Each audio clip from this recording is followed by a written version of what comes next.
Pues muy buenos días a todos. Vamos. Eso, no, buenos días, señor profesor. No es cierto. Vamos a comenzar con una oración. Que Dios guíe el estudio, ¿no? Y vamos a orar también por la familia Aguiluz, para que Dios la guarde y la bendiga.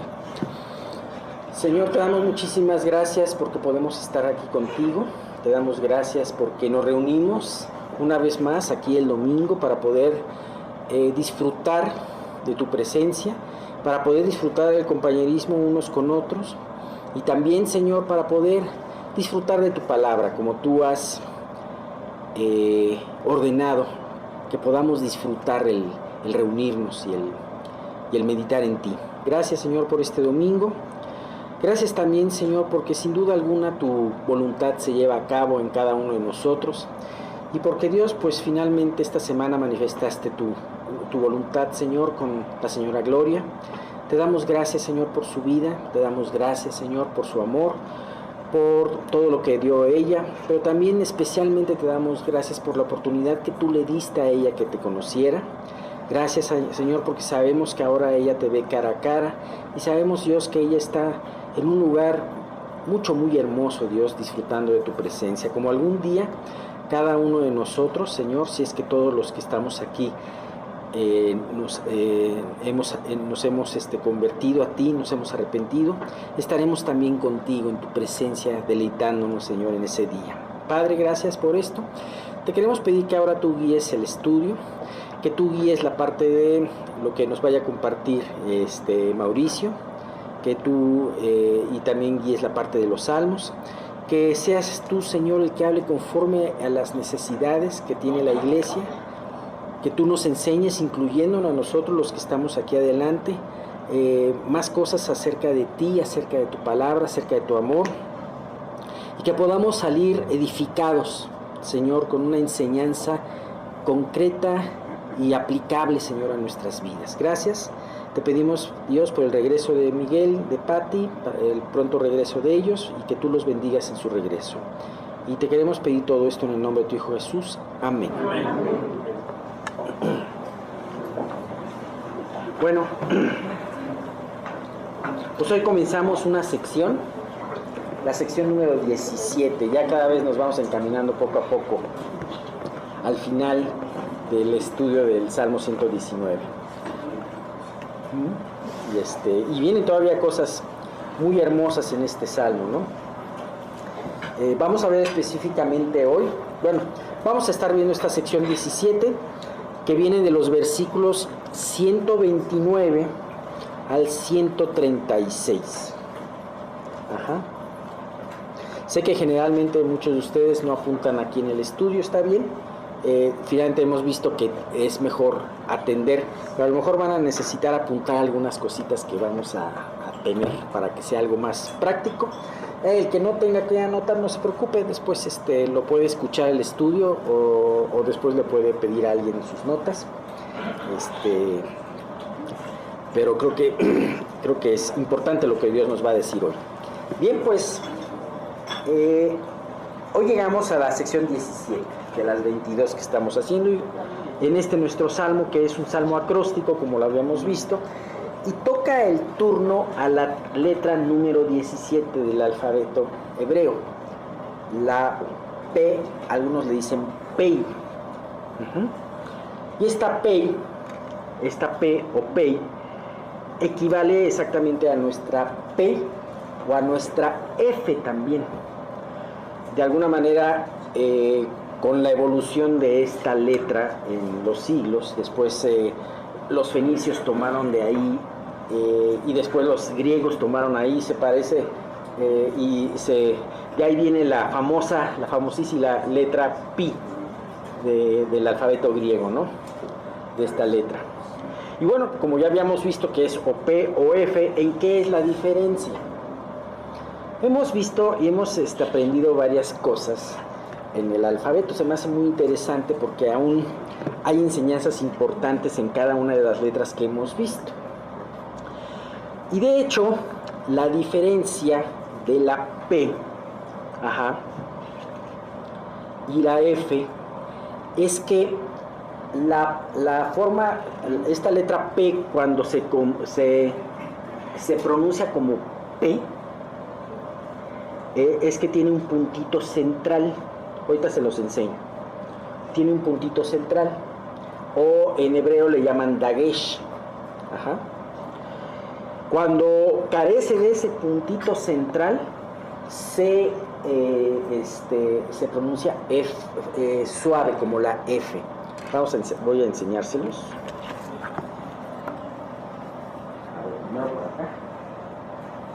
Este sí tiene su dagesh, un puntito central, y se pronuncia P, y la otra se pronuncia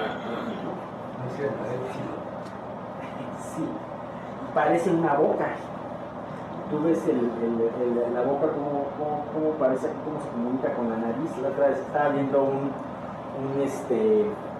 un rostro y le ponían la P. ¿Sí? ¿La vieron? Ok, bueno. Acá no. Gracias. Oye, por eso el phone, porque en inglés se escribe con P y S. De hecho, fíjense que la forma, porque tienen diferentes formas de escribir, como nosotros, tienen una letra de imprenta. En el hebreo hay una letra de imprenta y también hay una letra manuscrita, cursiva. Y de hecho, la letra cursiva en hebreo se parece mucho entre la G y la F. Ajá. Bueno, eso es ahora sí que, como dice un personaje muy famoso, vaya dato perturbador, ¿verdad? Pero entonces, bueno, como les estaba diciendo, esta letra tiene como significado boca.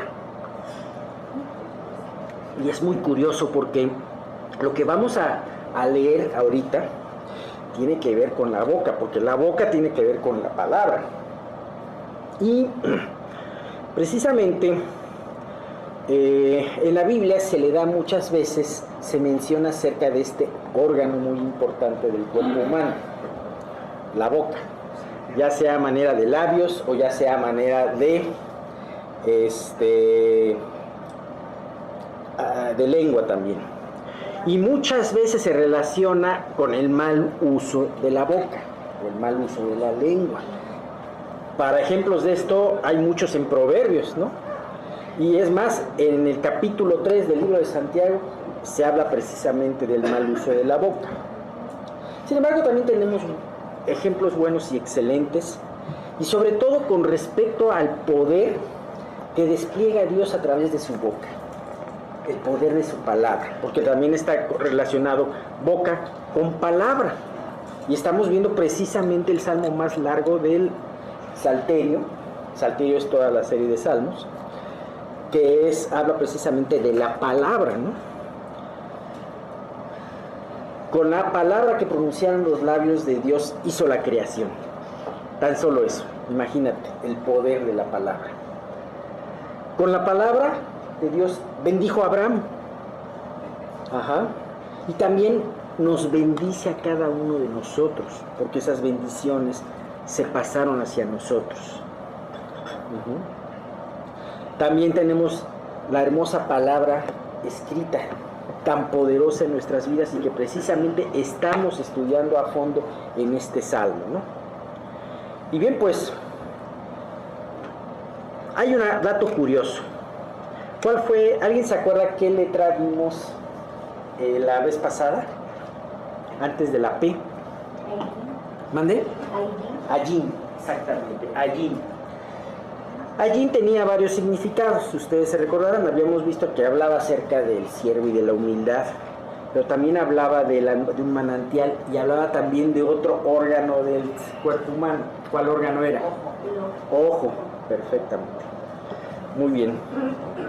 Qué curioso. A mí me llama mucho la atención que primero se menciona el ojo y después se menciona la boca.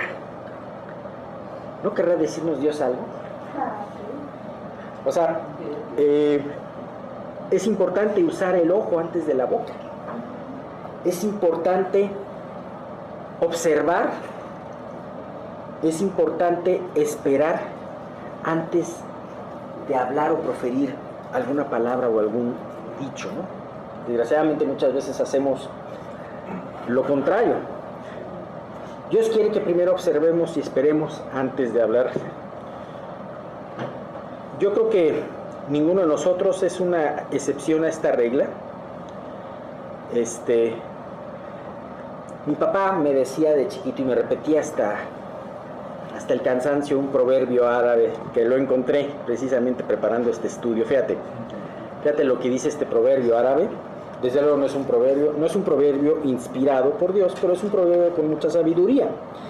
Dice: si Dios nos dio 2 orejas, 2 ojos y una sola boca, es porque tenemos que escuchar y ver 2 veces antes de hablar.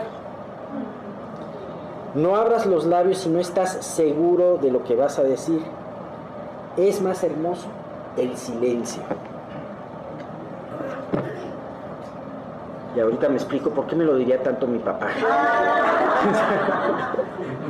Por algo sería, ¿verdad? Por algo sería, ¿no? Es de las personas que hay, no sé si se han encontrado alguna persona generalmente que te dice: mira, no te lo tomes a mal, pero ya sabes que yo digo lo que pienso, ¿no? Ya cuántas personas no te dicen eso, ¿no? Y uno pensará: ¿y si piensas lo que dices? Bueno, entonces más algo dice Proverbios 10:8. El sabio del corazón recibirá los mandamientos. O sea, observa, escucha, entiende. Mas el necio de labios caerá. ¿Qué referencia tiene un necio? Un necio es el que no escucha, el que no observa y mejor prefiere hablar. ¿Qué referencia tiene un necio en que él no escucha a los demás y solamente se escucha a sí mismo y su opinión es la que vale? Así que el sabio de corazón, concluyendo esta introducción, el sabio de corazón observará, escuchará y guardará, como el salmista, los mandamientos. Pero el necio no escuchará y solamente hablará, y muchas veces esto lo llevará a la ruina, a caer. Bien, en esta sección que nos habla de boca, vemos que la boca de Dios y la boca del salmista interactúan. La palabra de Dios y lo que dice el salmista y las peticiones del salmista interactúan claramente. Por una parte, los testimonios de Dios son guardados por su siervo, y el escuchar sus palabras, las palabras de Dios, ilumina sus ojos. A su vez, el salmista con su boca le ruega a Dios que sus mandamientos llenen su alma y ordenen sus pasos. Lamentándose de una etapa pasada de insensatez cuando dejó de guardar la palabra de Dios. Básicamente ahorita les resumí lo que dicen estos 8 versículos. Pero bueno, sin más preámbulo, vamos a comenzar esta sección. Acuérdense, son del 129 al 136, la voy a leer. Dice: maravillosos son tus testimonios, por tanto los ha guardado mi alma. El 130 me encanta, es de mis favoritos. Dice: la exposición de tus palabras alumbra, hace entender a los simples. Mi boca abrí y suspiré porque deseaba tus mandamientos. Mírame y ten misericordia de mí como acostumbras con los que aman tu nombre. Ordena mis pasos con tu palabra y ninguna iniquidad se enseñoree de mí. Líbrame de la violencia de los hombres. Muchas veces la violencia es verbal. Y guardaré tus mandamientos. Haz que tu rostro resplandezca sobre tu siervo y enséñame tus estatutos. En cierta manera se parece este 135 al 130, que en donde dice el 130, la exposición de tus palabras alumbra, y aquí dice: haz que tu rostro resplandezca sobre tu siervo. Nos habla de luz. Y el 136 termina este salmo: ríos de agua descendieron de mis ojos, porque no guardaban tu ley. Ríos de agua. Llorar. Y fíjense que quedándonos con este último versículo de esta sección, nos encontramos que el salmista sufrió mucho porque por un tiempo se había alejado de la palabra. El alejarnos de la palabra es algo muy sutil, muy sutil, como aquel que se va desviando pensando encontrar una vereda más cómoda y más agradable y que piensa que después se puede unir más adelante, ¿no? Así le pasó al personaje que se llamaba Cristiano del Progreso del Peregrino, del libro del Progreso del Peregrino. Y sin embargo, es maravilloso cuando retomamos el primer versículo. Fíjense, el salmista lloró mucho porque se desvió. Pero ¿cómo empieza declarando esta parte? Maravillosos son tus testimonios, por tanto los ha guardado mi alma. ¿Sabes? Este salmista se alejó, pero al encontrarse de nuevo con Dios y con su palabra, su amor y aprecio por ella han aumentado. Se nota en gran manera. Y la forma en que la reconoce a la palabra de Dios no es que solamente sea buena o agradable, sino la reconoce como maravillosa. Se me imagina como una relación entre dos amigos o una relación de pareja que ha tenido problemas, pero después viene el acercamiento y la reconciliación. Y esos momentos pueden ser muy dulces, ¿no? Cantares 3 al 4, que es un libro que habla mucho del amor entre una pareja y que nos está hablando también del amor de Cristo para con nosotros. Dice, me hallaron habla la esposa, es que es un diálogo entre un esposo y una esposa, y la esposa habla aquí. Me hallaron los guardas que rondan la ciudad y les dije, ¿habéis visto al que ama mi alma? Apenas hube pasado de ellos un poco, hallé luego al que ama mi alma. Lo así y no lo dejé hasta que lo metí en la casa de mi madre y en la cámara de la que me dio a luz. Muchas veces nosotros debemos de asistir así a la palabra. Y muchas veces cuando la palabra no nos habla, podemos decir, ¿dónde está el que ama mi alma? ¿Qué me dice mi amado Dios? Y aquí dice que esta esposa lo buscó diligentemente hasta que lo halló y lo guardó, lo llevó con ella. Desde luego, en esta experiencia en donde el salmista habla de que maravillosos son tus testimonios, él tomó una decisión muy importante. Por tanto, mi alma los ha guardado. Muchas veces las pruebas nos hablan de que estamos alejándonos de Dios, que no estamos considerándolo en nuestras vidas como debemos de considerar. Entonces viene una prueba, la prueba nos hace sentir humillados, vulnerables, y entonces vamos a Dios. Y vamos a Dios con una sed impresionante. Dios tiene que utilizar muchas veces ese ciclo con nosotros en donde nos prueba, nos quebrantamos y vamos a su palabra y encontramos de nuevo las delicias que ya habíamos perdido de una manera muy sutil. ¿Sabes?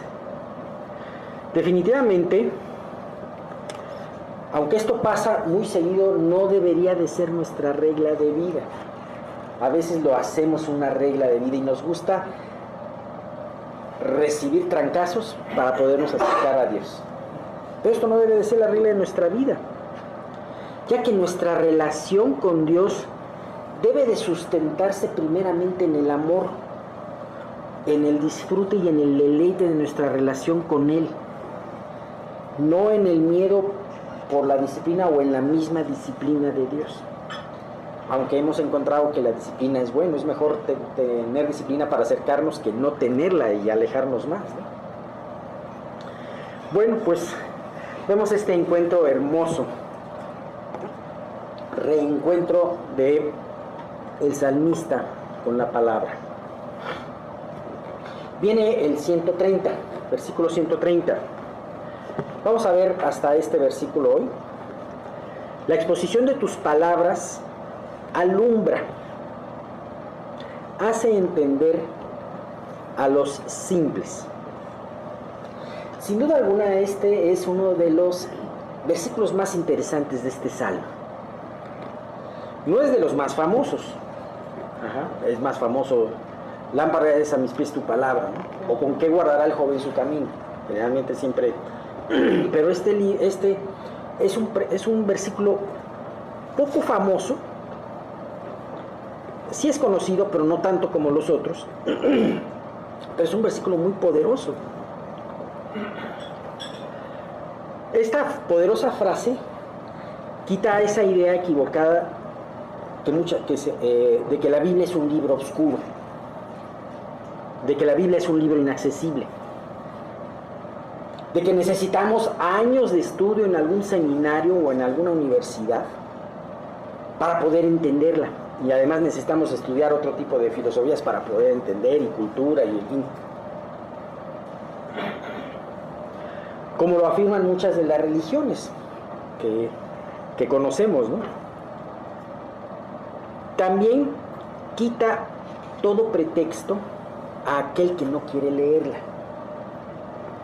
Dios se compromete con este versículo para con nosotros, de que dice: si tú abres la palabra con disposición de tu corazón, Dios te va a alumbrar.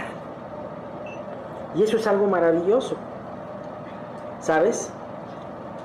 Desde luego, existen algunos pasajes de la Escritura que son difíciles de entender. No lo niego, porque sí es cierto, ¿no? Sin embargo, a esos pasajes es necesario, y Dios lo demanda, estudiar y profundizar. A mí me gusta mucho profundizar en varias cosas. La otra vez estaba yo escuchando en Éxodo, se ve 2 veces, y en Deuteronomio una frase que dice: no cocerás al cabrito en la leche de su madre. ¿Sí han escuchado ese versículo, verdad? ¡Ah, caray! ¿Qué, te tienes que sentir culpable de un alambre con queso? Si te comes un alambre con queso. No creo que sea el punto. Bueno, muchos judíos no pueden hacer eso. Muchos judíos tienen ese versículo como diciendo: si yo como una hamburguesa y tú estás comiéndote una quesadilla, no podemos estar en la misma mesa. ¿Un plato para lácteos? Sí. Pero eso es una mala interpretación. Es más, había un judío en el siglo XI-XII que era un gran filósofo, se llamaba Maimónides, que dijo, porque esa interpretación se hizo después del siglo II después de Cristo, la que ahora utilizan los judíos actuales. Pero hubo en el siglo XII un judío que dijo: no, espérate, es que eso tiene que ver más bien con un rito de idolatría que se conocía en ese tiempo. Y sí, se ha descubierto, tiene como 100 años ese descubrimiento, en una tabla de arcilla en Ugarit, en la ciudad de Ugarit, en Canaán, que las religiones cananitas tenían una ¿cómo se llama? Tenían una ceremonia en donde cocían a un cabrito, una oveja, y le echaban leche de vaca, la cocían, y el caldo que salía de ahí lo esparcían al campo para que se le dieran bien sus cosechas, en honor a un dios de la fertilidad. Y cosa curiosa, si tú te das cuenta, cuando mencionan eso en la palabra, tanto en Éxodo como en Deuteronomio, se relaciona mucho con la cosecha. Si no me crees, velo cuando está ahí. Habla de las fiestas de las primicias, por ejemplo, habla de las fiestas de primicias y dice: en vez de hacer este rito, mejor agradéceme porque yo, Jehová tu Dios, te da las cosechas.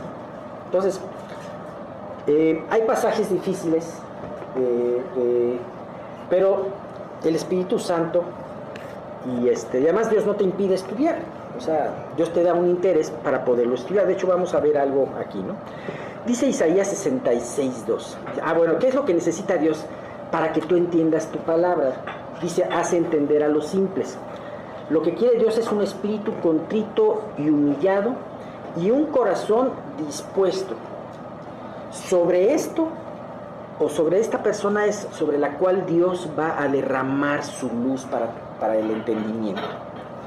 Dice Isaías 66:2, dice, mi mano hizo todas estas cosas, y así todas estas cosas fueron, dice Jehová, pero miraré a aquel que es pobre y humilde de espíritu y que tiembla mi palabra. ¿Sabes por qué tiembla su palabra? Porque la entiende, y entiende las implicaciones de su palabra. Salmo 138, del 4 al 6, dice, te alabarán, oh Jehová, todos los reyes de la tierra, porque han oído los dichos de tu boca, y cantarán de los caminos de Jehová, porque la gloria de Jehová es grande, porque Jehová es excelso, y atiende al humilde, mas al altivo mira de lejos. ¿Qué quiere decir esto? Si tú tienes la actitud adecuada, Dios te enseña, te atiende. Si tú tienes una actitud llena de orgullo, entonces Él te mirará de lejos.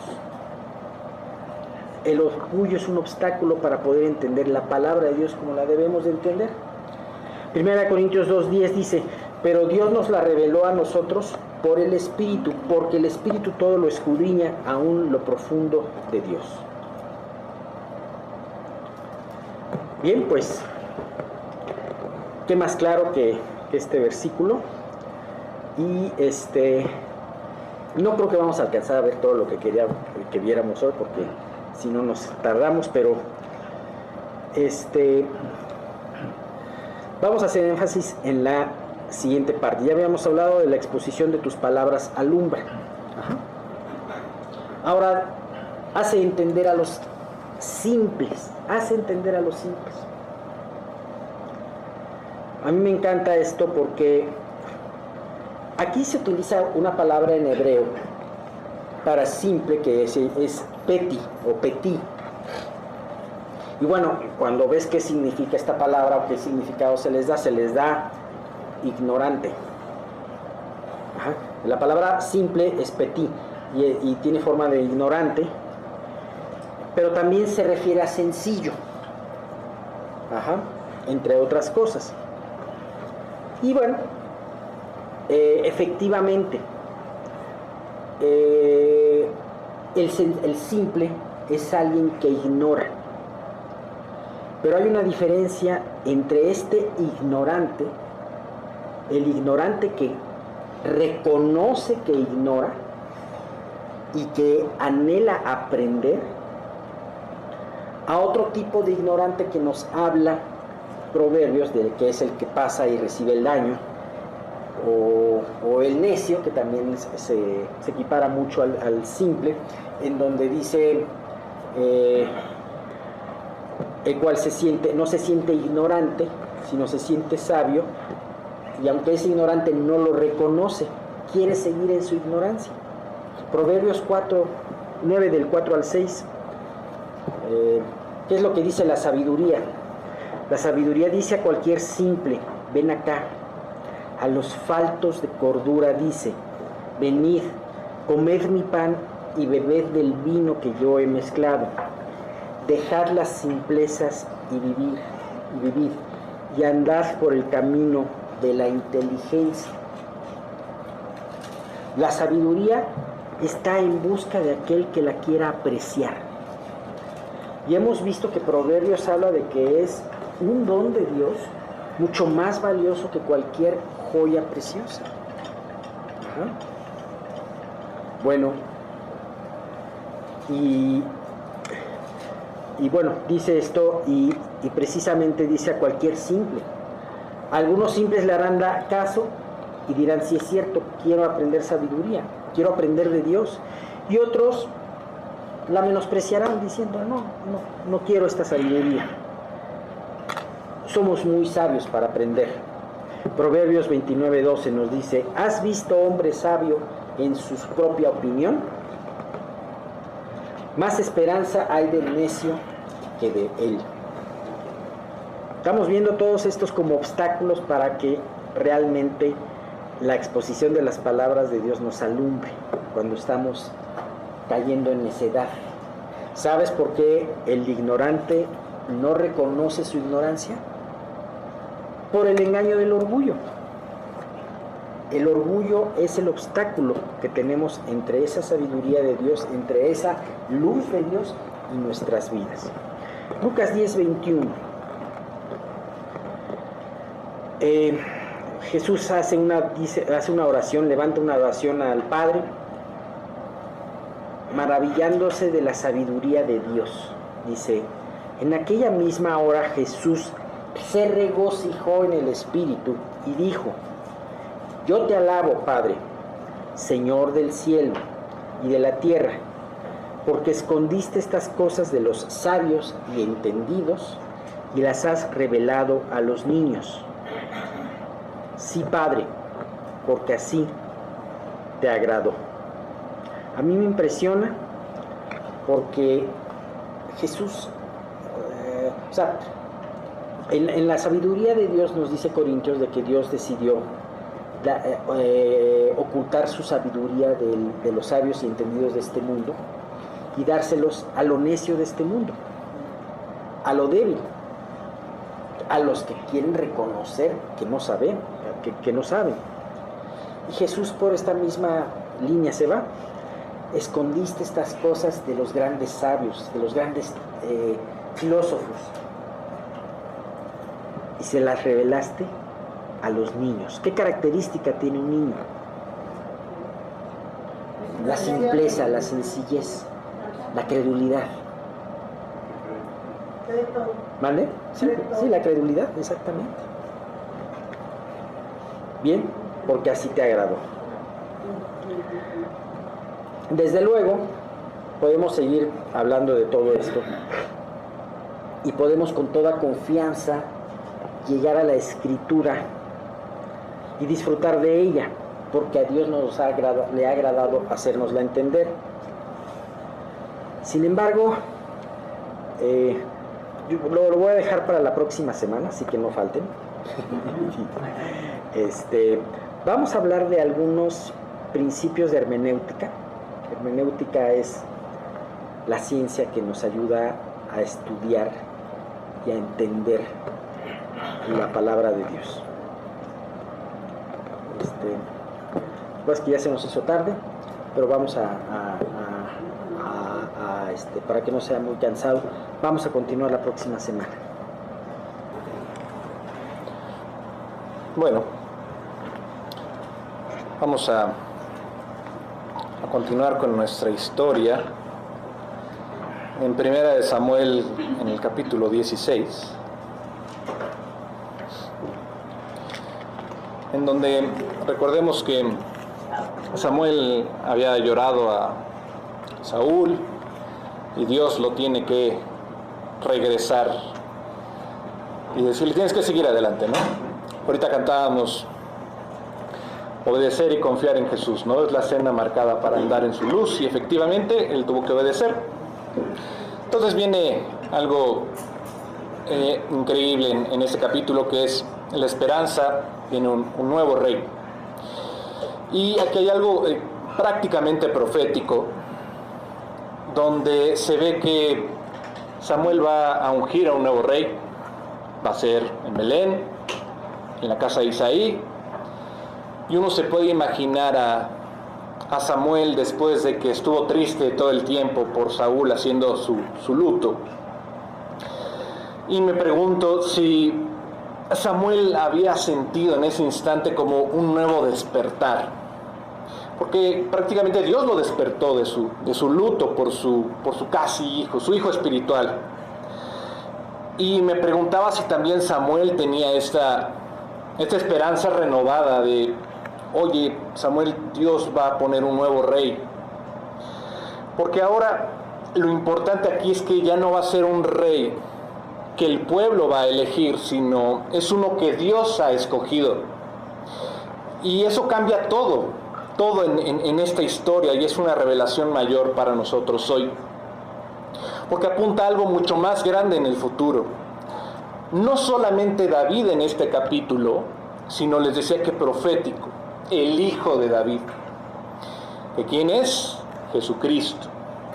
¿Qué es el verdadero rey? Que es aquel que sí también fue nacido en Belén. Y así como para Samuel, la esperanza que tuvo en medio de este dolor es la revelación de este nuevo rey. Y eso Dios lo está utilizando para curar el quebranto de Samuel. Y no es solo el tiempo en el que lo pone en ese instante a Samuel, sino es recordar en realidad quién estaba reinando o quién debería reinar Israel, ¿no? Pero a Samuel le aparece algo que no habíamos visto, que es el temor. Sin embargo, lo que parecía este ánimo, o lo que debería ser un ánimo para Samuel, en donde Dios le dice, voy a tener un nuevo rey, Samuel se encuentra con otra realidad y le da miedo. Y quiero que leamos 1 Samuel 16:2, y también quiero que alguien me ayude a leerlo. Si alguien levanta la mano, le digo, que no, yo lo escojo. A ver, Marce. Sí, Marce, por favor. 16:2, sí. Le dijo Samuel, ¿cómo iré? Si Saúl lo supiera, le mataría. Pero no respondió, toma por fin una becerra de la vacada y vi, ofrecer sacrificio a Jehová he venido. Exacto, prácticamente dice Dios, le dice Samuel a Dios, pero ¿cómo voy a ir? O sea, Samuel me va a matar. Y vemos ese miedo en Samuel, ¿no? Y esto revela algo fuerte en la naturaleza de Samuel. Pero antes de esto, vemos que Saúl pues ya no era un rey estable, era un impulsivo, era una persona peligrosa. Y Samuel está recordando que ya había intentado Saúl controlar a Samuel, ¿no? También reaccionó violentamente contra Samuel, contra Dios, y ahora seguramente Samuel está pensando, si se entera que yo voy a ungir a otro, pues soy un hombre muerto. Le entra este miedo. Y vemos este miedo de dónde viene, de su naturaleza, de esta humanidad que aún tiene el profeta.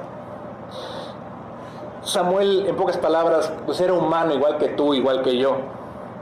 Y vemos prácticamente tres cosas con Samuel. Él tiene un dolor prolongado. Recuerden que estaba en su casa así llorando y diciendo, no, Saúl, ¿por qué Saúl? ¿No? Y tenía ahora también este miedo de obedecer a Dios, ¿no? Porque dice, no, Dios, o sea, me van a matar. Si él se entera, me va a matar, ¿no? Y el tercero es un discernimiento que lo está siendo imperfecto a lo que ya habíamos visto de Samuel. Toda la historia de Samuel es impresionante, pero cuando llega a este punto, ahí me queda esto de dónde le salió el miedo si el mismo Dios le está hablando. Y aquí podemos incluso incluir a los grandes hombres de Dios, que a pesar de todo siguen siendo hombres. Y los siervos de Dios, tenemos que entender, no son perfectos, no son invencibles, no son inquebrantables. Son humanos, pero esos humanos son usados por Dios. Quiero que recuerden algo. Dios no usa gente perfecta, usa gente que esté disponible para Él. Samuel estuvo llorando, estaba dudando, estaba temiendo, pero aún así, ¿saben qué? ¿Qué decía lo que cantábamos hace un momento? Obedeció. Y eso es lo que marca esta diferencia. Los hombres que Dios utiliza siguen siendo hombres. Se visten como tú, se visten como yo, comen como tú, como yo, se cansan como tú, se cansan como yo, y hacen cosas normales, ¿no? ¿Qué son las cosas normales, no? Pues seguramente lavan su ropa, o lavan su ropa, se cortan el cabello, viven una vida cotidiana, tal cual, ¿no? Y hay que tener cuidado muchas veces con esto, porque muchas veces elevamos a los hombres de Dios a una naturaleza que no es la de ellos, porque pensamos que son invencibles, porque siempre los vemos dándole gracias a Dios, entregándose a Dios, y dices, esta persona, yo quiero ser como esa persona, ¿no? Pero cuando pasa esto y pones prácticamente tu confianza en él o en ella, te decepcionas porque también fallan. Pones tu fe en el hombre, no pones tu fe en Dios, y es lo que pasó con Israel al poner su fe en un rey, que era hombre al fin y al cabo, ¿no? Entonces corres el riesgo de tropezar espiritualmente, así como Israel estaba tropezando, como el mismo Saúl empezó a tropezar porque puso su fe en él mismo, en la gente incluso. Entonces era el rebote, ¿no? La gente confiaba en él confiaba en la gente, pues los dos fallan. Y aquí hay algo que yo veo muy transparente en Samuel, que es que a pesar de esta debilidad, el Espíritu de Dios está haciendo algo increíble en Samuel, porque este gran profeta se entristeció demasiado, tuvo este miedo y duda, y aún así más adelante él se equivoca al discernir. Y les voy a decir por qué, y esto me impacta. ¿No es este el mismo Samuel que confrontó a Elí siendo apenas un niño en el tabernáculo? Que quitó a los propios hijos de Elí el liderazgo de ser el próximo profeta, el próximo sacerdote, ¿no? Él reprendió a toda una nación y confrontó al rey Saúl sin temor alguno. Pues este es un gran hombre de Dios, y ahora tiene miedo, tiene esta duda, incluso teme por su vida, cuando nuestra vida debe estar, o debe ser, o está con Dios, ¿no? Y nosotros tememos por ella. Pero dices, ¿qué pasó? ¿Qué pasó con Samuel? ¿Por qué todo esto, no? Y la respuesta es que muchas veces este dolor que muchas veces pasamos se puede prolongar, se los decía la vez anterior. Y Samuel llegó a un punto donde se enfocó tanto en el problema que dejó de ver a Dios en medio del problema. Él estaba llorando todavía por Saúl y todavía problemas en Israel. Tanto así que él, lo que les decía, ¿no? Estuvo en esta oscuridad. Y esto es la clave para mí en la iglesia que tenemos hoy, ¿no? Cuando sacas a Dios de esta ecuación del dolor, pierdes una perspectiva espiritual, sacas al factor más importante de esta ecuación, sacas a Dios, ¿no? Si tienes fe en Dios, debes tener fe en todo lo que hace, eso dice la teoría, ¿no? Pero si solo confías en Dios en algunas áreas, pues obviamente se rompe este círculo virtuoso, ¿no?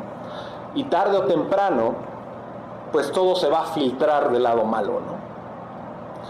Y no puedo ver a Dios resolviendo el problema de Saúl, y ahora tampoco puedo ver a Dios protegiendo a Saúl, porque Saúl ya había perdido todo espiritualmente.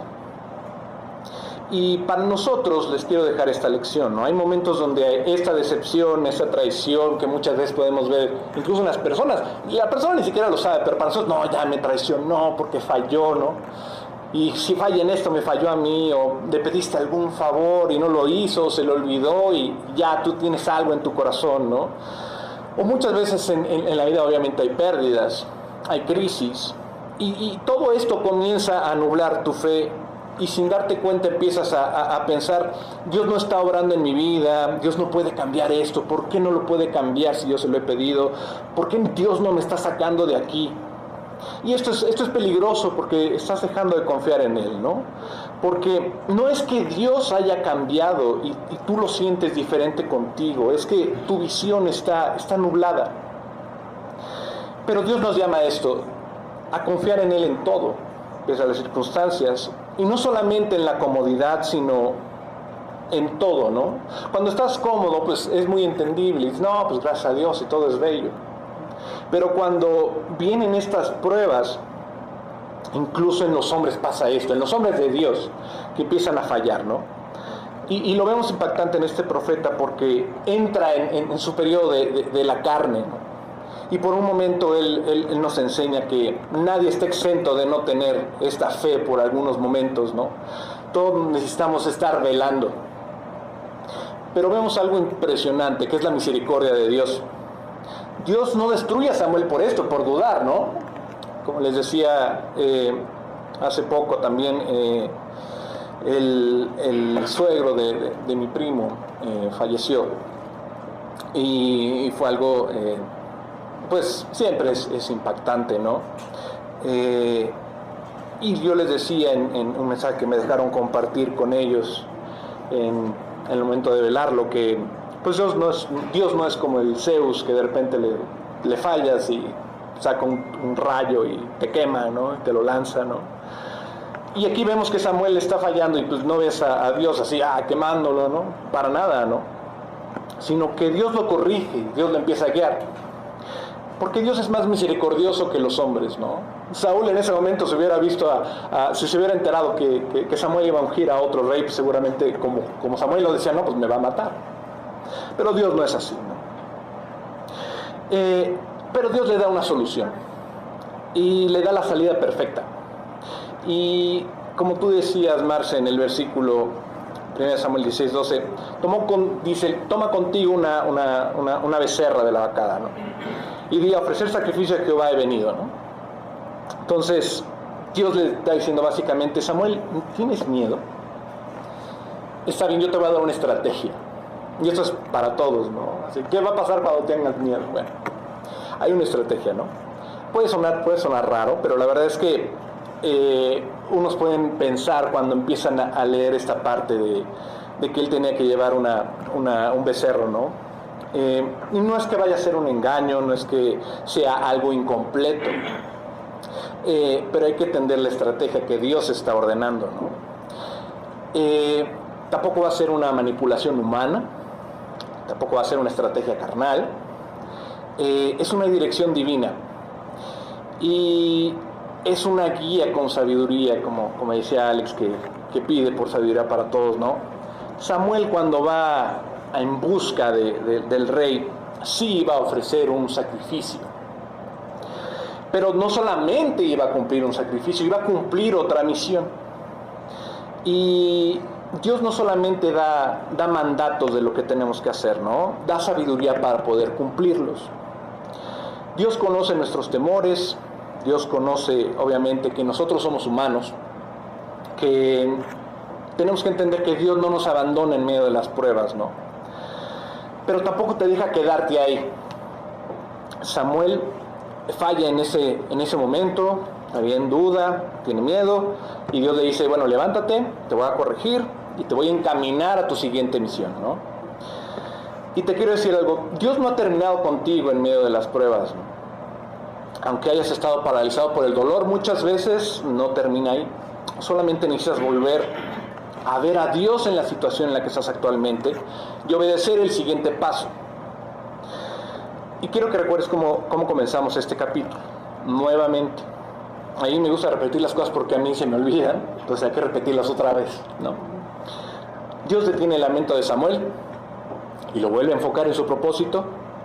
Decía 1 Samuel 16:1 que llenara su cuerno de aceite, y ven, te voy a enviar porque de los hijos de Israel me he provisto un rey, básicamente, ¿no? Entonces Dios no se queda en el fracaso de Saúl en medio del dolor, sino que ya tenía pensado este otro rey, ¿no? Bueno, Dios pone este plan en marcha, y mientras Samuel lloraba, pues obviamente Dios ya estaba obrando en esa estrategia que les voy a decir cuál es, ¿no? Y aquí me surge otra pregunta importante, ¿no? Que es si Dios le está pidiendo algo incorrecto a Samuel. Porque le dice, ve a ofrecer sacrificio, ¿no? Pero en realidad no era solamente ofrecer sacrificio, sino que detrás de este propósito había un propósito mayor, que era ungir a David, ¿no? Son como dos cosas en una sola, pero él nada más iba a decir una. Y para alguien externo que no ha leído la historia dice, oye, pero Dios le dijo que va a ungir un rey, pero para los demás tenía que decir, no voy a ofrecer sacrificio. Oye, pero va a ungir al rey, ¿no? Entonces, ¿por qué no dice que va a ungir a un rey? Porque estaba oculto, estaba encubierta esta parte, ¿no? Entonces, ¿es un engaño? No es un engaño. Sabemos dos cosas.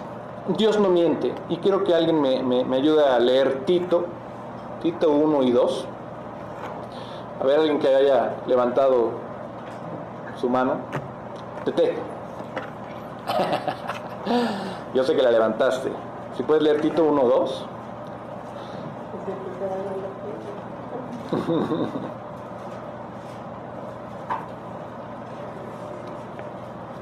A ver, Estelita, yo sé que te agarré en curva.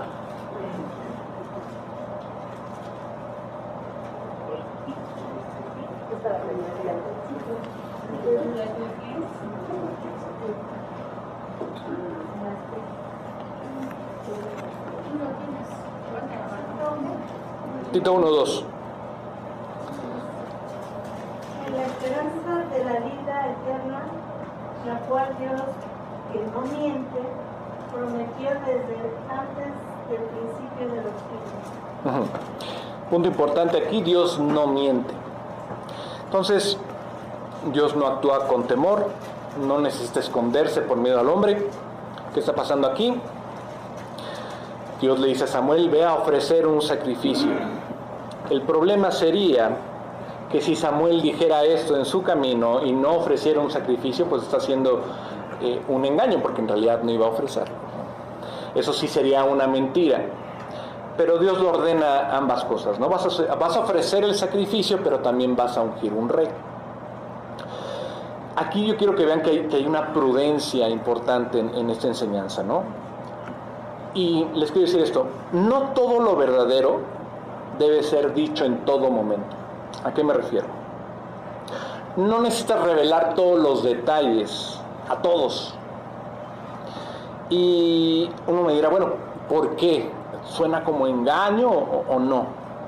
Y esto podría pensar, pues, que tal vez es más mal que bien, o es más peligroso a que sea protegido.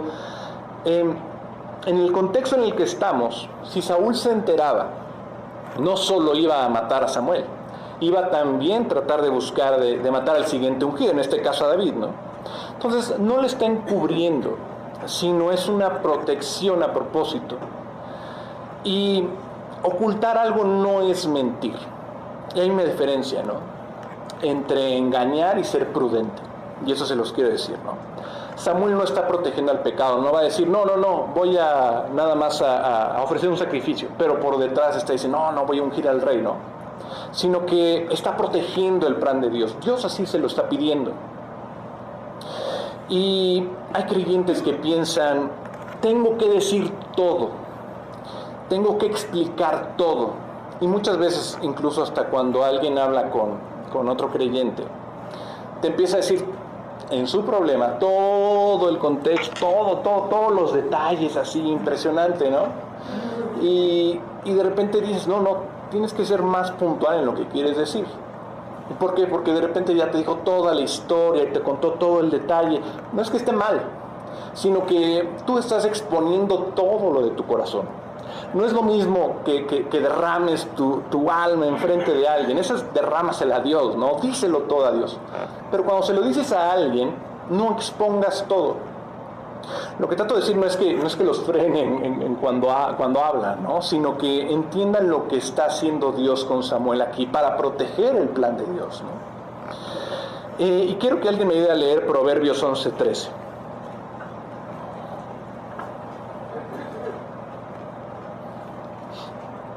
Yo sé que Memo me va a ayudar. 11:6. 11:13.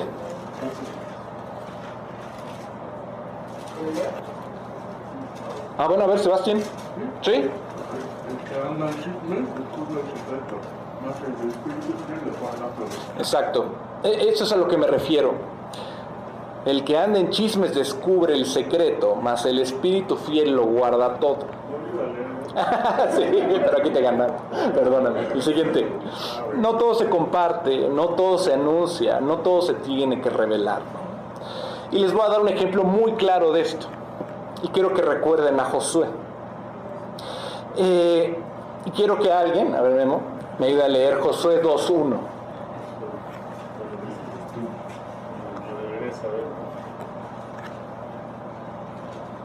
No, está bien.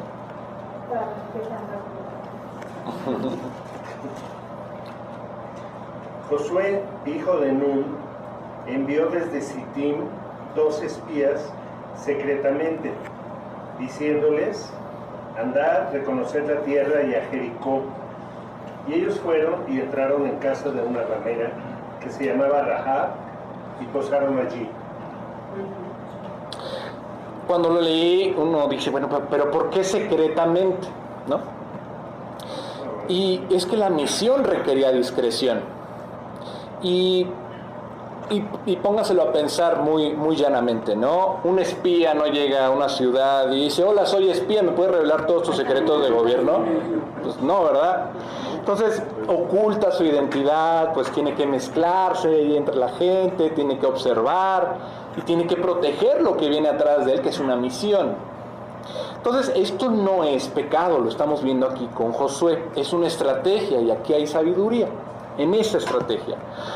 Dios no solo te llama a obedecer, te llama a hacerlo con sabiduría. ¿Qué significa? Hay momentos donde decir todo no es espiritual, es imprudente. Muchas veces me pasaba justamente cuando trataba de compartir mi testimonio. Y uno lo dice así, sinceramente, y la primera vez que lo haces es terrible. Porque te dice, tienes que tardarte máximo 15 minutos, ¿no? Y de repente no te das cuenta del tiempo y pasan 45. Y de repente no dices nada de Dios, ¿no?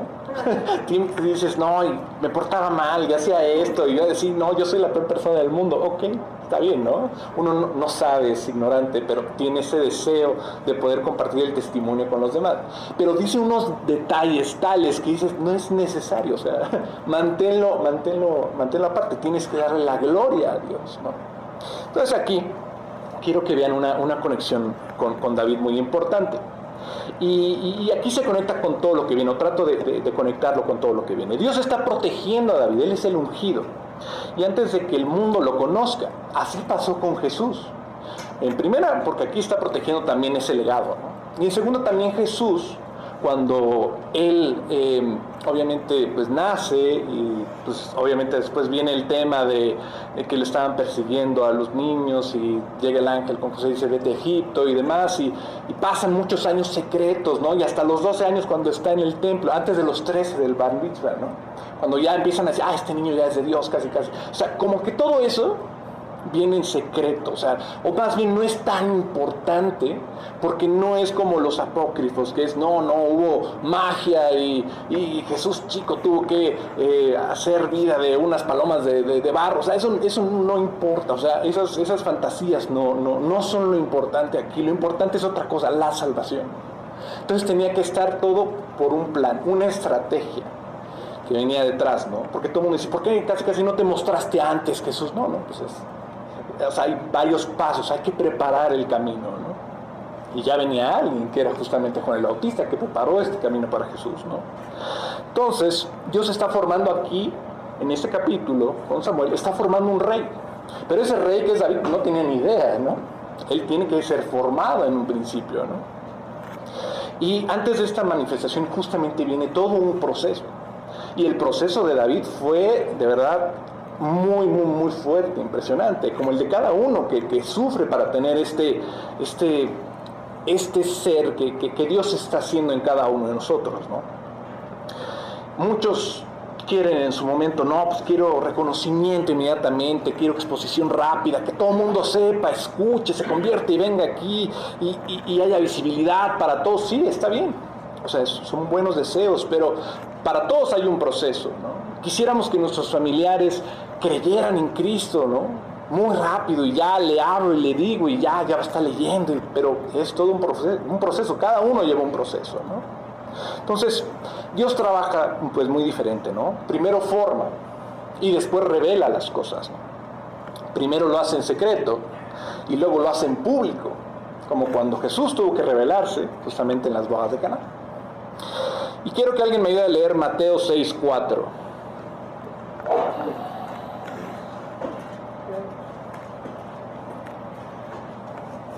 A ver, Doc, por favor.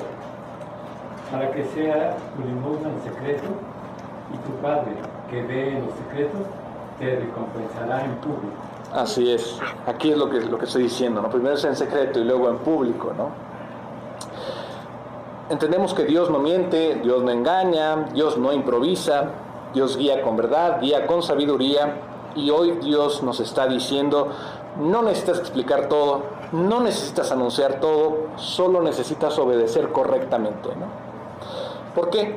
Porque lo que Dios está haciendo en tu vida, aunque hoy sea secreto, en su tiempo será evidente. ¿Cómo va a ser evidente? Con tus familiares, ¿no?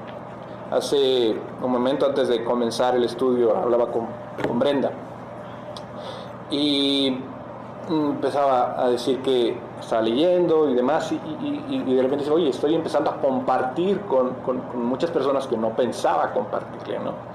Entonces todo es un proceso, todo lo está haciendo poco a poco, ¿no? Para después hacerlo evidente en público, ¿no? Y Dios te tiene que cambiar poco a poco. Ahora, vamos de nuevamente a la enseñanza de Josué.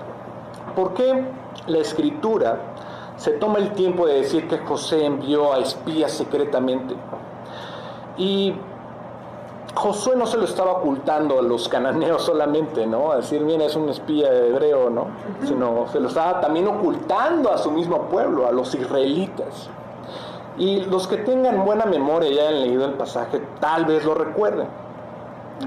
Josué se aseguró de que nadie en Israel, en su pueblo, lo supiera que estaba enviando estos dos espías a la tierra de Canaán, porque él había aprendido de la experiencia anterior. Y si recuerdas, en la generación anterior, cuando él mismo formó parte de un grupo de 2 espías, solamente 10 habían regresado con un mal informe. Y ese mal informe produjo un desánimo en el pueblo de Israel, ¿no? Apagó la fe del pueblo e introdujo mucha incredulidad en Israel y les costó la entrada a la tierra prometida, ¿no? Números 13 decía esto, ¿no? Y hay una película por ahí que habla del espacio ahorita que está muy de moda y me da risa una escena porque obviamente es fantasiosa y demás, pero en el espacio el tiempo creo que ocurre más lentamente. Y entonces tiene que hacer una maniobra el piloto de la nave para llegar a un lugar, ¿no? Y de repente dice, híjole, esta maniobra nos va a costar como 40 años, ¿no? Pues adivinen qué, Josué también lo aprendió así, ¿no? Dice, híjole, esta maniobra nos va a costar 40 años, y pues sí, tal cual, ¿no? Tuvo que estar 40 años Israel en el desierto, ¿no? Y quiero que leamos Deuteronomio 19:15. A ver, ¿quién me ayuda?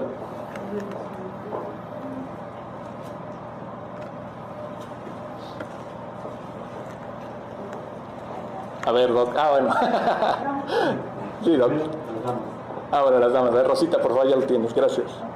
No se tomará en cuenta a un solo testigo contra ninguno en cualquier delito, ni en cualquier pecado, en relación con cualquier ofensa cometida.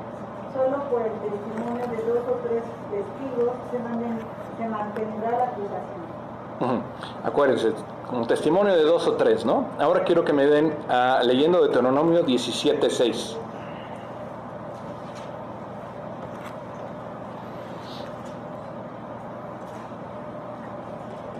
A ver, lucha por favor. Deuteronomio 17:6.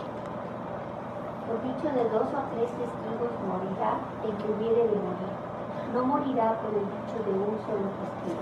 Ok, un solo testigo. En la primera son 2 testigos, en la única pues obviamente viene esta pena de muerte, prohibiendo esta ejecución por un solo testigo. Ok. Y Números 35:30.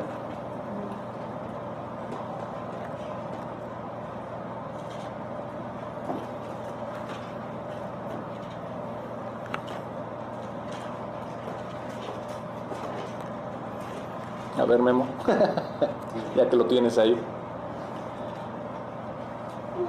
Cualquiera que diere muerte a alguno por dicho de testigos morirá el homicida, mas un solo testigo no hará fe contra una persona para que muera. Ok, aquí lo que quiero que vean es la parte de por qué no uno, por qué 2 o por qué mandó a dos espías, ¿no? Josué como líder entendía algo muy importante, ¿no? Él por la experiencia decía, no voy a correr el riesgo otra vez, de otros 40 años tal vez, ¿no? Y esta vez nada más voy a enviar a 2 personas, ¿no? 2 testigos, porque era lo que decía, solamente 2, ¿no? Y no voy a enviar los 12, no me hacen falta, solamente voy a enviar los 2, ¿no? Y recordando este principio de 2 o 3, decide enviar a estos hombres, ¿no? Y aún si ellos regresaban con un informe, pues, negativo, pues nadie más iba a saber siquiera que habían ido, porque era secreto, ¿no? Y él se lo había guardado a todos los de Israel, ¿no? Entonces la idea era que ellos trajeran solamente el asunto hacia él, hacia Josué. Ahora, ¿esto era un engaño para el pueblo? ¿Esto era una mentira para el pueblo? Pues en realidad es que no, sino simplemente Dios lo hacía por medio de Josué con sabiduría. ¿Y por qué digo que con sabiduría? Porque Josué era un hombre lleno de sabiduría, ¿no? De hecho, antes de que se manifestase su liderazgo, en el libro que justamente lleva su nombre, nos da una descripción de él. Y quiero que alguien me ayude con Deuteronomio 34:9. A ver quién llega primero a 34:9. Sí, a ver, Marce.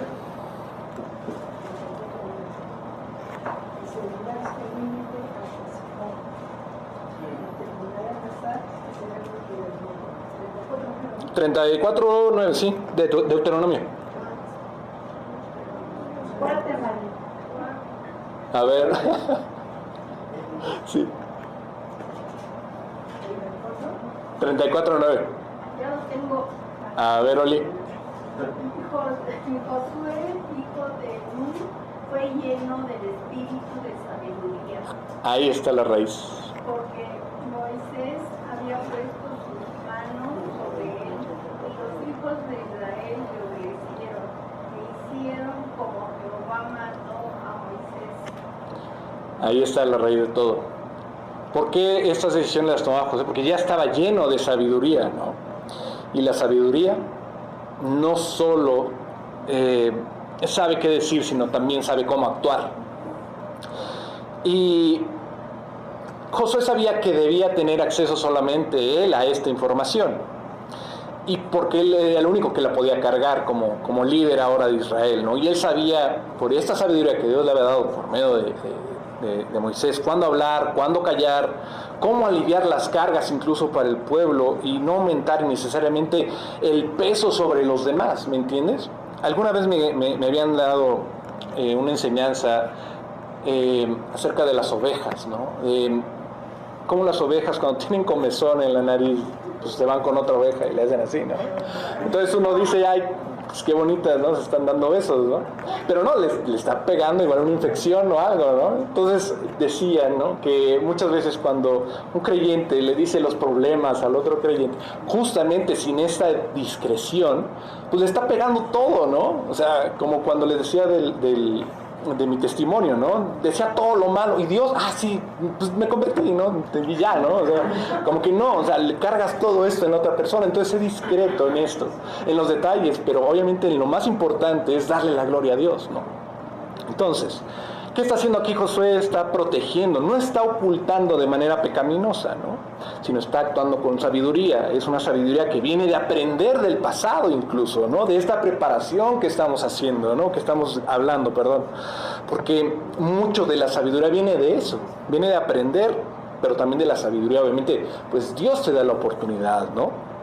Y obviamente es como si Josué estuviera diciendo, no, yo ya conozco a mi gente, o sea, yo ya sé lo que van a hacer, mejor no, sé lo que pasó antes, sé que son susceptibles a esto, y van a decir, no, son gigantes, no, ya perdimos, ya ni modo, ¿no? Ni hay que hacer, hay que regresarnos a Egipto, ¿no? Obviamente no. Y Josué decía, necesito protegerlos. Y eso es algo que estaba haciendo Josué justo, era algo correcto. Y Josué entendía que había una misión por cumplir, ¿no? Y si todo se salía de control otra vez, pues el pueblo podía volver a caer en ese temor, en este miedo, en esta incredulidad y en el caos.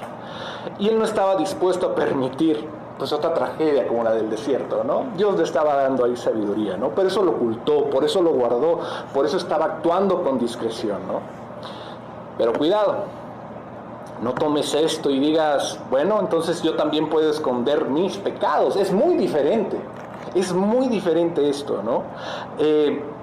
Cuando estábamos viendo hace 3 semanas, creo, el inicio del capítulo, pues estábamos viendo que claramente la transgresión de Saúl, pues no se podía ocultar a Dios, o incluso ahora estamos viendo cómo este temor de Samuel no se le puede ocultar a Dios, ¿no? Pero aquí estamos hablando de que tampoco debes encubrir el pecado. No estoy diciendo eso, sino que estoy hablando de justamente hablar con prudencia, ¿no? Y Dios conoce a su pueblo, Dios conoce las circunstancias, Dios sabe exactamente lo que está pasando en ese instante con Saúl, con Samuel y con la nación y con el hombre que él próximamente está levantando con este ungimiento por parte de Samuel, ¿no? Entonces Samuel tenía que confiar en eso, tenía que confiar en Dios, tenía que obedecer. Y observa cómo la obediencia sigue apareciendo en el texto constantemente, ¿no? Que él tenía que obedecer a Dios y seguir adelante. Samuel tenía que seguir obedeciendo a pesar de todos los temores, ¿no? Y vamos a, creo que ya es hora. Bueno, vamos a leer 1 Samuel 16:3.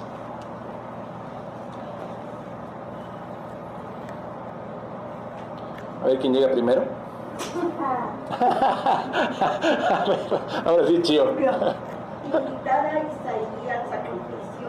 Invita a Isaí al sacrificio y yo te enseñaré lo que has de hacer. Me ungirás al que yo te diga. Y me encanta eso, Dios le dice, ¿no? En esencia, invitas a Isaí, perdón. Y desde ahí yo te voy a mostrar lo que sigue, ¿no? Entonces, primero, Samuel, tienes que dar un paso. Sal de tu llanto y el siguiente paso es, bueno, vas a hacer un sacrificio, ¿no? No, perdón, vas a ungir, ¿no? Pero antes de eso tienes que llevar un sacrificio, ¿no? Entonces prepara todo para el sacrificio. Ya cuando llegues y vas a decir que es un sacrificio, invita a Isaí. Y ya cuando lo invite, yo ya te voy a decir lo que sigue, ¿no? Entonces es un paso a paso. Y es una lección que pues sí, estamos aprendiendo y aquí se las comparto, ¿no? Porque me anima mucho ver esta parte en Samuel, ¿no? Que incluso Samuel, siendo profeta, no tiene el panorama completo delante de él, ¿no? Así de una sola vez y ve el cuadro ya hecho. No, es pincelada por pincelada, ¿no? Samuel fue guiado por Dios y es paso a paso, y eso debe traernos paz, ¿no? A cada uno de nosotros, porque a veces queremos que Dios nos muestre todo de una vez, ¿no? Que nos muestre el principio, el proceso, el final y todos los detalles intermedios para saber si nos conviene. Pero no. Dios hace muchas veces una obra. ¿Y cómo se hace una obra? Hablando arquitectónicamente. Pues de abajo, los planos, y luego vienen los cimientos, etcétera, ¿no? Entonces Dios le está diciendo, obedece este paso y después te mostraré el siguiente. Samuel obviamente no recibe toda la imagen total de inmediato, sino que recibe una dirección progresiva. Y así también quiero que nosotros caminemos muchas veces, ¿no?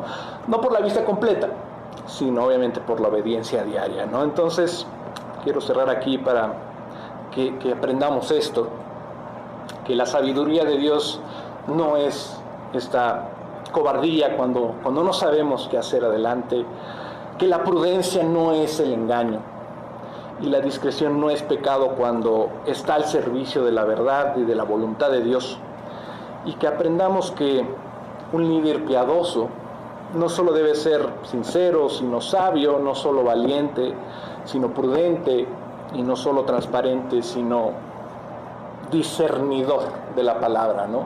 Y esto no solamente hablo de los santos hombres de Dios en la Biblia, sino cada uno de ustedes, obviamente en su trabajo, en su casa, ¿no? Siendo el líder de su hogar, de sus matrimonios, obviamente siendo jefes, si es que lo son, así en sus trabajos, en sus profesiones, pero sobre todo siéndole fieles a Dios, ¿no?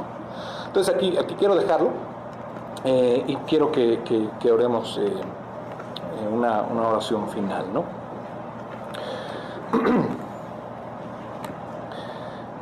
Amado Padre Celestial, venimos ante ti con corazones humildes, reconociendo que tus caminos son más altos que los nuestros. Y hoy, al meditar en los Salmos, en 1 Samuel 16, te damos gracias porque tú no miras lo que nosotros vemos con nuestros ojos, sino que miras nuestro corazón. Te damos gracias por elegirnos, por llamarnos, y no por nuestra apariencia o fuerza, sino por tu gracia. Señor, hoy como tu iglesia queremos levantar una oración de gracias y de consuelo por la vida de la suegra de nuestro pastor Miguel, de Gloria, de la mamá de Patti, abuela de Moni, de Denny. Y sabemos que esta partida duele, pero queremos celebrar la victoria más grande que es tu salvación. Y gracias porque aún en su lecho tu amor la alcanzó, dándonos la certeza de que hoy descansa contigo en tu presencia. Por eso te pedimos que las fortalezcas a Patti, a Malu, su hermana, a Moni, a Deni, a toda su familia, y a Miguel con esa paz que solamente tú puedes dar. También te alabamos, Señor, al ver los testimonios también de muchas personas que sabemos en esta iglesia cómo han tenido estas pruebas y aún así pues seguir adelante confiando y obedeciendo en ti. Y Señor, te pedimos que al salir de aquí tengamos una fe renovada, que las pruebas no nos desanimen, sino que nos pulan para ser los líderes, los siervos, tus hijos, Señor, que tienes pensado, diseñado para nosotros, y que caminemos esta semana y la siguiente y toda la vida bajo tu dirección. Y todo esto, Señor, te lo agradecemos y pedimos en el nombre de tu Hijo Jesucristo. Amén.